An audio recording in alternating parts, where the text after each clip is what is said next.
Nestea here, not so successful with it, and going on to Cloud Kingdom for game number 2. We'll see how... I mean, I wouldn't be surprised if a very, very similar situation occurs once again, but we could see Scarlett mix it up herself. Yes, Scarlett could be mixing it up. Let's jump into Cloud Kingdom. Of course, to the top right is our IM player. In the blue, it's Nestea. Yep. And spawning down to the bottom left-hand corner once again as our purple Zerg. She goes by the name of Acer Scarlett, currently playing under the Iron Squid tag for this game. Yeah, and it's funny because we had different in-game names. Scarlett had her actual ID last game, and Nestea had IM Random. Yeah. Which I think they changed servers for this game, actually, because to make things fair. So exactly. Yeah. All right.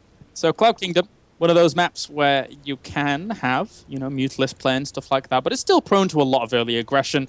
The natural is quite open unless you're going to start walling things off. And, for the most part, that's what we saw on Ohana. We still saw good wall-offs by Scarlett for that defensive mindset. But I won't be surprised if we saw both of them position their Baneling nests down there between their main ramp and natural, just to make it that little bit easier to defend.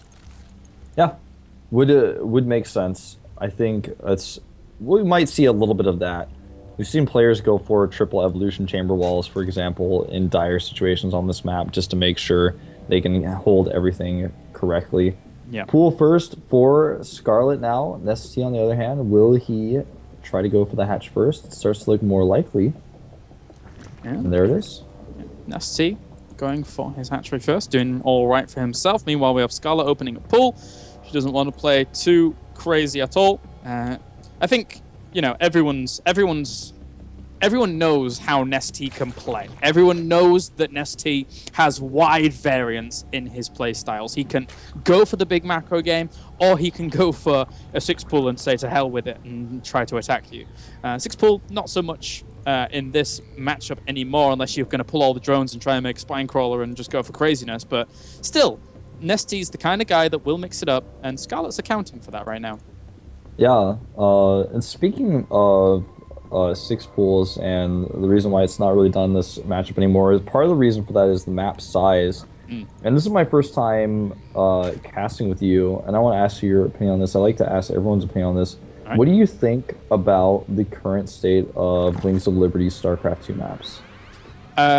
Stale. Apart from the Pro League, actually, it was funny because when the Pro League maps came out, everyone looked at them and was like, oh god, they're going to be terrible for StarCraft 2. But if you ask a lot of people who watch Pro League and the current tournaments that are going on, people find a lot of enjoyment in Pro League because games are just wacky. They're out of the ordinary. They're going against the metagame. So, if new maps come out and they, in inverted commas, screw up the metagame for a while, I don't mind that too much. I would love to see some of these maps just work their way into foreign tournaments. Yeah, same here. A little bit of Zerling pressure comes out from Scarlett, but Nestea's pulling his drones really well here. And nice, Nestea tries to make the extractor, but gets denied. And I don't want to jump out of that topic too quick, because just to continue on what you're saying, I'm in complete agreement. And for me, I would almost rather see old maps that were good in the GSL and in the ladder come back or be retried with current new patches that have helped fix balance in other ways.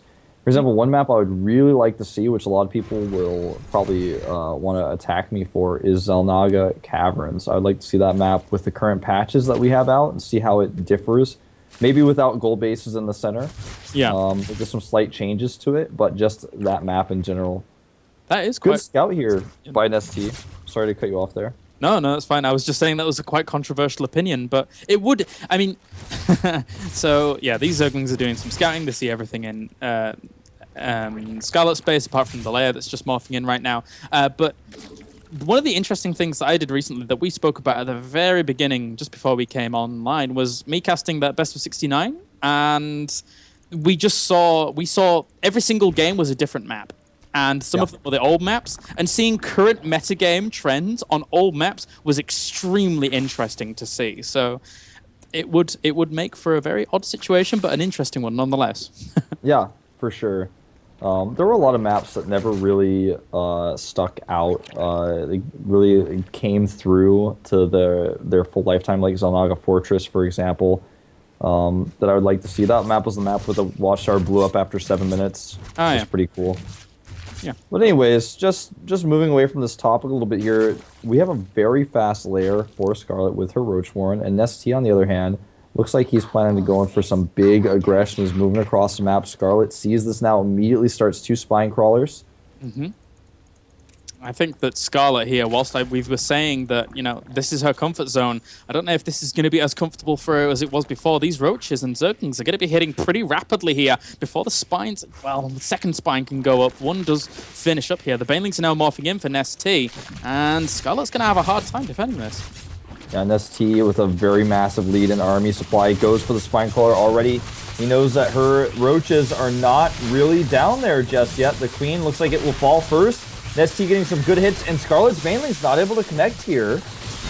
Meanwhile, the banelings of Nestea connecting pretty nicely with the pack of roaches. There's so many zerglings here for Nestea as well, chewing down a ton of drones, trying to catch a lot of the roaches that are actually being killed off here. There's not many roaches left over for Nestea, but he's doing a lot of damage in his opponent's economy line.